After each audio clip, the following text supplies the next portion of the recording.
Hablar sobre María Callas es sumergirse en una figura ambivalente. Por un lado, la mujer, y por otro, la artista. Es uno de los personajes más reconocidos del siglo XX. María no fue solo una voz, sino un ser complejo que estuvo inmerso en éxitos y tragedias dignas de ser contadas. Un alma que brilló en cada escenario. Sus interpretaciones y vida siguen generando curiosidad y fascinación a 48 años de su muerte y 101 años de su nacimiento. El 2 de diciembre de 1923, el mundo vio nacer a María Ana Sofía Cecilia Kalogeropoulos, más conocida como María Callas, la Divina, en Manhattan, Nueva York. Fue la menor de 3 hermanos, hija de inmigrantes griegos. Fue la única de sus hermanos en nacer ya en tierras americanas. Sus padres eran de personalidades muy diferentes. Al padre le interesaba más una vida modesta, trabajando en su farmacia. Por otro lado, su madre, Evangelia, tenía una gran ambición de ascender en el estatus social, siendo descendiente de una familia de la alta burguesía griega, por lo que probablemente se encontraba frustrada con su vida a partir del matrimonio. La cuestión del apellido es curiosa, pues realmente el padre de María no se llamaba Callas.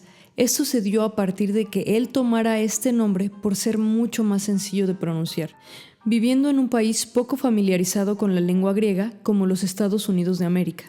Los primeros años de educación de María los pasó en la Escuela Pública 189 de Manhattan. Desde muy temprana edad, Evangelia intentó implantar la música en sus hijas, ya que de hecho ella había intentado una carrera musical sin mucho éxito, lo cual cuentan era motivo de su constante insatisfacción personal. Desde muy niña, María no fue precisamente objeto de los afectos de su madre, que mostraba clara preferencia por su hermana mayor, Jacinthy, ya que menospreciaba a María debido a su peso y su supuesta fealdad, además de haber sido una decepción para la madre, ya que ella deseaba el nacimiento de un varón cuando nació María. Evangelia incluso confeccionaba ropa nueva para su hija mayor, pero no para la pequeña, pues según ella, la niña no tenía el físico adecuado para lucirla.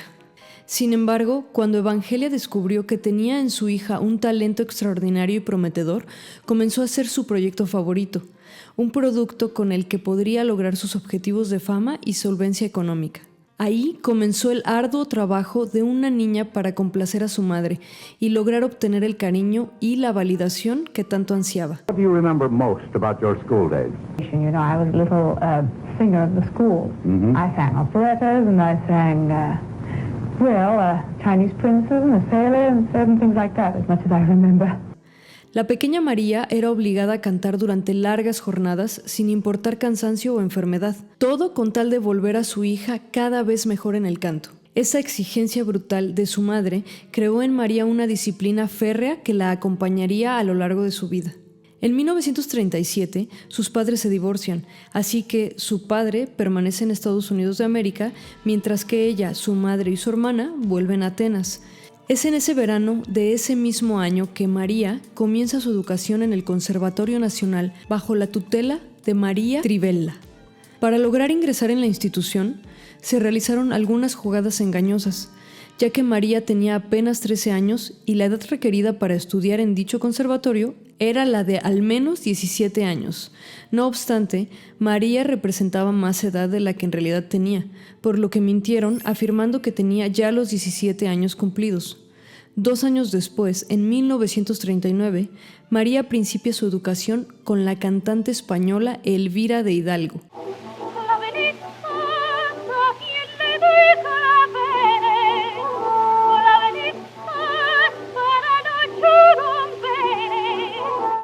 Que la introduce en el bel canto romántico italiano. Es de Hidalgo quien fungiría como un gran apoyo profesional y personal en la vida de Callas, su gran maestra. En 1941, María hizo su primera aparición pública como cantante en la operetta Boccaccio de Franz von Suppé, que tuvo como recinto el Cinema Il Palace, debido a que el Teatro Nacional no contaba con un refugio antiaéreo y se encontraban en plena Segunda Guerra Mundial. Grecia se halló primero bajo la invasión italiana y posteriormente con la ocupación de la Alemania nazi. Solo durante 1941, teniendo María 18 años, 50,000 personas murieron de hambre en Atenas. La situación era crítica. Ante dicho panorama, la madre de María, Evangelia, Arregló conciertos privados para los invasores, lo que fue visto por muchos compatriotas como un acto de traición. Pero, ¿qué línea divide la traición de la supervivencia? Sería complicado determinarlo. Aunado a que María había estado siempre bajo el yugo de su madre, según testimonios de compañeros de María, su ropa, incluyendo su único abrigo, se encontraban raídos. Nadie tenía la vida fácil por aquel entonces. El régimen nazi proporcionó a María la oportunidad de su primer rol protagónico en febrero de 1942 en el Teatro Lírico Nacional de Atenas con Tosca, de Giacomo Puccini, marcando su primer gran triunfo, aunque bastante polémico. En 1944 tuvo roles principales en Tiefland y Fidelio, siendo algunas de las primeras óperas escenificadas en la Ópera Nacional. Poco después de agosto, los alemanes fueron expulsados de Atenas por el ejército británico, lo que fue un respiro para los atenienses, que sin embargo recriminaban la colaboración de María con los invasores, por lo que fue vetada de la Ópera Nacional durante un periodo de 3 meses. María incluso se encontraba en la lista negra de los comunistas por esos mismos motivos. Desgraciadamente, la paz no reinó en Grecia, pues en diciembre de ese mismo año se encontraba en una guerra civil entre comunistas del norte y una guarnición de soldados ingleses muy superados en número. Es en septiembre de 1945 que María abandona Grecia para probar suerte en Estados Unidos de América y al mismo tiempo renueva contacto con su padre. Una vez en América, María invirtió 2 años practicando e intentando conseguir un empleo. De hecho, en diciembre de 1945, ella rechaza la propuesta del director del Metropolitan Opera de Nueva York, Edward Johnson, para interpretar Cho-Cho-San en Madama Butterfly, ya que ella consideró que su físico, particularmente su peso, no eran aptos para el papel, además de no acceder a interpretar tal obra en lengua inglesa. El año de 1947 vio el comienzo de la fama internacional de María con su actuación en la obra Gioconda de Ponchielli, en el marco del Festival Anual de Ópera en la Arena Romana de Verona.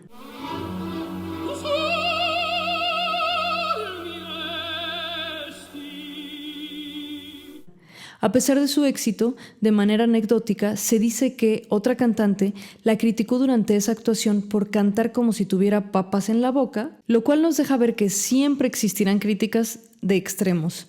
No obstante, eso no le impidió a María forjar una gran carrera. El estilo de Callas era considerado insólito, sus actuaciones dramáticas y fantásticas. En ese mismo año, de 1947, durante una puesta en escena en Verona, Italia, se encontraba entre el público Giovanni Battista Meneghini, un rico empresario, gran aficionado a la ópera y al cual presentó a María un amigo en común.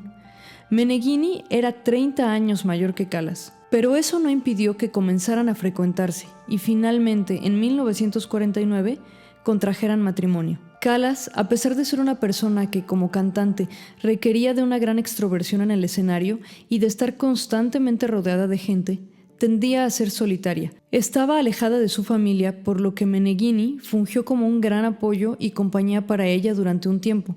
En sus mismas palabras, se casó con él porque creyó que de verdad la amaba, pero solo amaba lo que ella representaba. A partir de ese momento, Meneghini asumió completamente el rol de representante artístico de Callas, a quien él dio el nombre de la Tigresa, debido a su fuerte carácter y determinación. El debut de la intérprete en el continente americano fue en 1949, en el hermoso Teatro Colón de Buenos Aires, Argentina, con las óperas Norma y Turandot.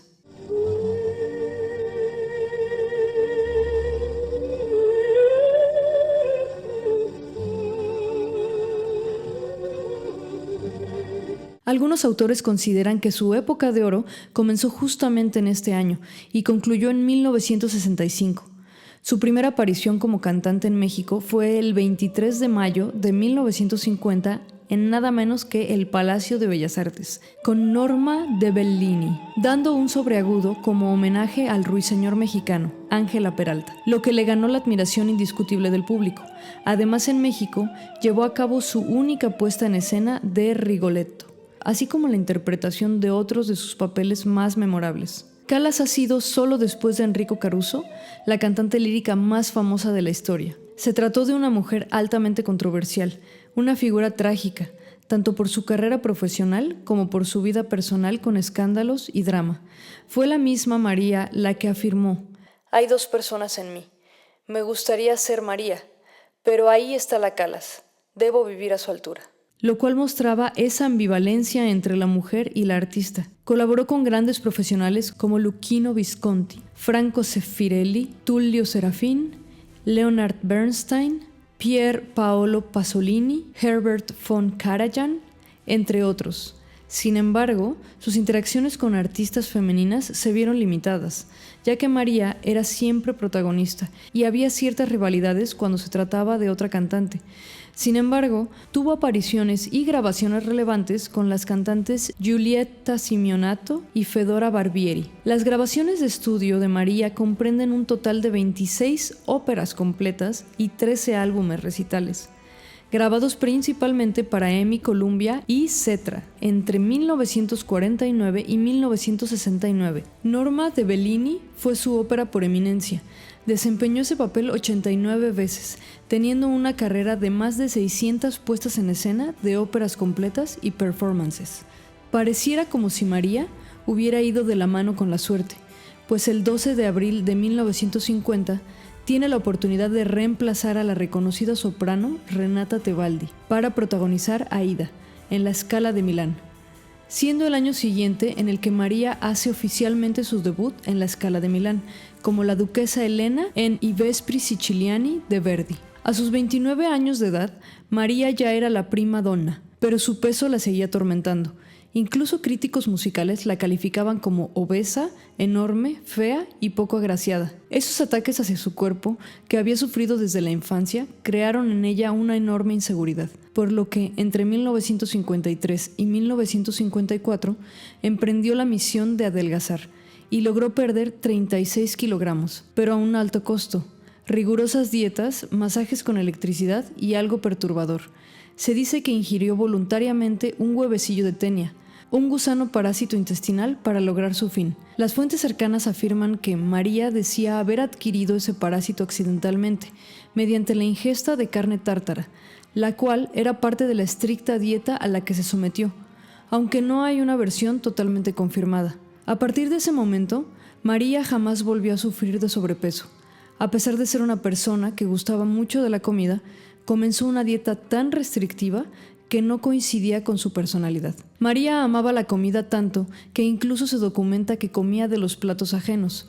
Franco Zeffirelli comentó de ella: «Era enorme, todo en ella era desmesurado, grandes ojos, gran boca, grandes dientes, gran nariz, grandes senos, me impresionó, era imponente». Esa pérdida de peso influyó en que jamás cantara como Carmen de Bizet en una puesta en escena de la obra, ya que debía enseñar las piernas en el escenario.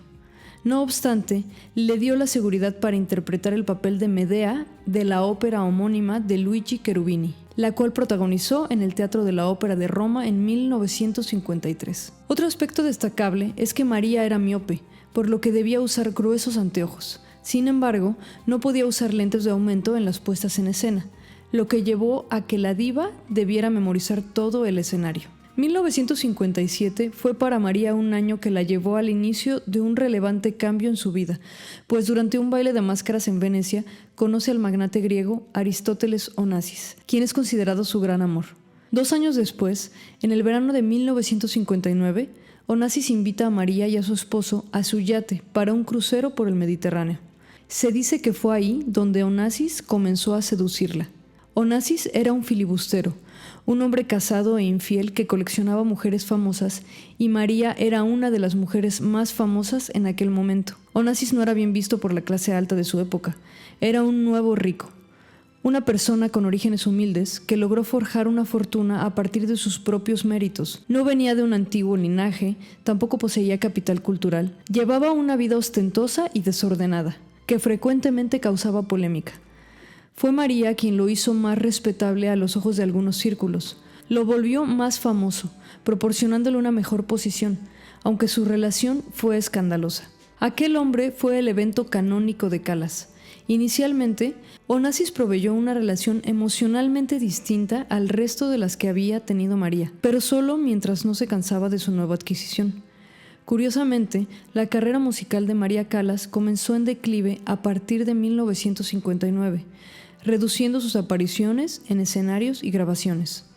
Esa relación modificó muchísimo la rutina de María, siempre disciplinada y constante, tanto que llegó a poner obras como I Puritani en tan solo una semana, una mujer intolerante ante la falta de profesionalismo y formalidad que cambió su vida por amor. En 1964, Franco Sefirelli persuade a Callas de volver al escenario con las producciones de Norma y Tosca. Callas ofreció su última actuación en el Covent Garden de Londres en 1965 con Tosca. Tenía 41 años.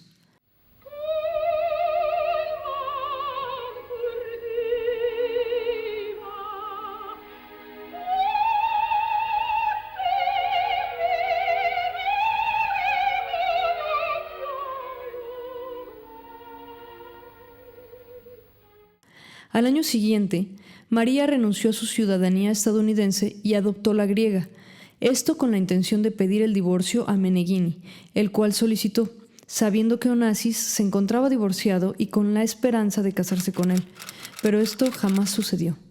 En 1968, María recibe una noticia devastadora.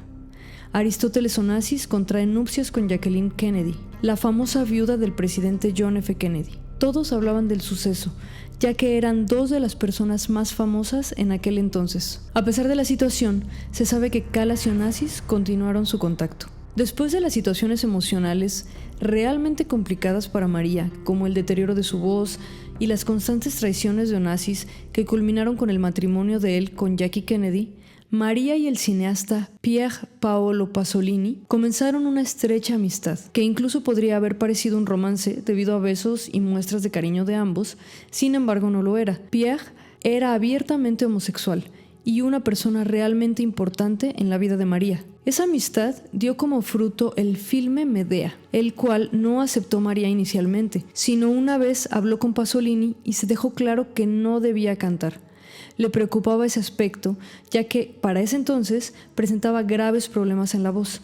María aceptó ser la protagonista de un largometraje que lastimosamente fue un fracaso comercial. Oh giustizia, cara Dio. Oh luce del sol. La vida de María era diferente. A lo largo de los años había experimentado un decaimiento emocional y profesional.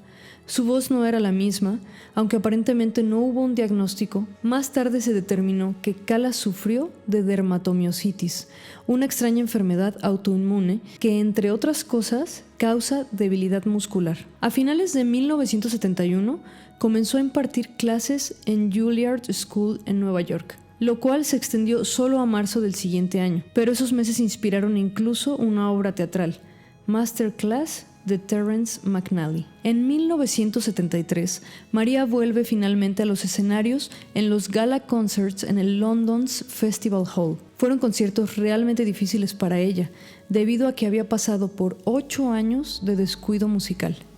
Asimismo, entre 1973 y 1974, llevó a cabo una gira de conciertos de despedida con el tenor Giuseppe Di Stefano.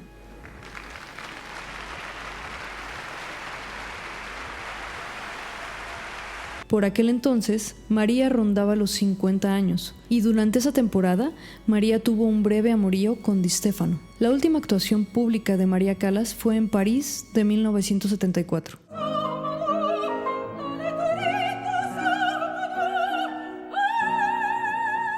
Callas, a pesar de ser temperamental, también podía tener una gran tolerancia y resiliencia. Una de las pruebas es la entrevista con Mike Wallace en 1974, en la que éste le dijo maliciosamente: «Pienso que aún estás enamorada de Onassis», después de hablar de su matrimonio con Jacqueline Kennedy. En el momento de su respuesta, Callas dijo: Well, I think in some way both of us probably are in love because we have led a beautiful life together and I think both of us understand each other as nobody. But at a certain stage, love becomes different. Un hombre tiene tanto derecho como una mujer a enamorarse de otra persona. No hay cadenas para el amor, ni arrepentimientos. Después, el periodista le cuestionó cuál era el centro de su vida si había descartado a su marido y ya no se encontraba con su amante. Una manera más de suprimir la vida de una mujer si no gira en torno al amor romántico. Discarded a husband, You no longer have your lover. Well, I just And your job is, I mean, you're now professionally, Yes. you're making a tour, but that is not the compelling thing that it was, and one wonders what is at the core of your life, what is at the center of your life today, Madame Callas. Y María respondió brillantemente. El centro de mi vida es estar en paz conmigo misma y hacer cosas para no aburrirme, lo cual ya es bastante. Estoy en paz conmigo misma tal como soy, con mis límites, con mis ventajas, y ahora, el 2 de diciembre, cumpliré 50 años y estoy orgullosa de cada minuto. He tomado decisiones acertadas, he cometido errores, mantengo la compostura cuando las cosas van mal, algo que todos deberían hacer. Me considero una persona muy afortunada porque de la nada, sin pedir favores, he llegado a ser lo que el público me ha hecho ser, lo cual es extremadamente raro. El año de 1975 fue para María catastrófico, pues en marzo fallece Aristóteles Onassis, su viejo amor, y Pier Paolo Pasolini, su íntimo amigo, es víctima de un asesinato en noviembre, lo que deja a la Callas desolada, dando como resultado su aislamiento en su apartamento de París, con la única compañía de su amiga y ama de llaves, Bruna Lupoli, y de su mayordomo, Ferruccio Mezzadri. Fue una mujer que supo afrontar la tragedia, aunque ésta no la dejó ilesa. Por esos años escribió a Giuseppe Di Stefano: «Caro Pippo, ogni giorno, per fortuna, un giorno di meno», lo que evidenciaba su desgana por la vida. Tomaba píldoras para dormir y excedía la dosis. Se dice que al final de su vida, uno de los pasatiempos era escuchar sus propios discos, quizá añorando sus pasadas glorias. Ella misma se lamentó: ¿es demasiado pedir que me quieran las personas que están a mi lado? Su madre había intentado sacar hasta la última gota de ella desde muy temprana edad, e incluso le demandó una pensión cuando alcanzó su fama internacional. Y al ser independiente, su madre ya no veía ni el rastro de ese dinero. María le negó esa posibilidad. Su madre tenía 54 años, así que una vez vio que no obtuvo lo que quería, se dedicó a ir a los medios a despotricar en contra de su hija, a la que había explotado cuanto pudo desde pequeña, además de chantajearla previamente. Meneghini, según algunas fuentes, se adueñó de la mitad de la fortuna de la cantante. Onassis la destruyó emocionalmente e incluso se especula con base en cartas que ejerció abuso sexual en contra de María. Algunos, quienes deberían ser un apoyo en la vida de Callas, se aprovecharon maliciosamente de ella. El 16 de septiembre de 1977, la Callas fallece a la edad de 53 años en su apartamento de París. La versión oficial es que muere de un ataque al corazón. No obstante, hubo especulaciones y rumores sobre su suicidio. El deseo de María era ser cremada y que sus cenizas fueran esparcidas en el mar Egeo. No se tiene certeza de lo que sucedió exactamente con sus restos, pero la tumba para María Callas, la divina, se encuentra en el cementerio Père Lachaise de París, Francia, en el columbario de la División 87, número 16.258. Hoy en día, su casa es un museo.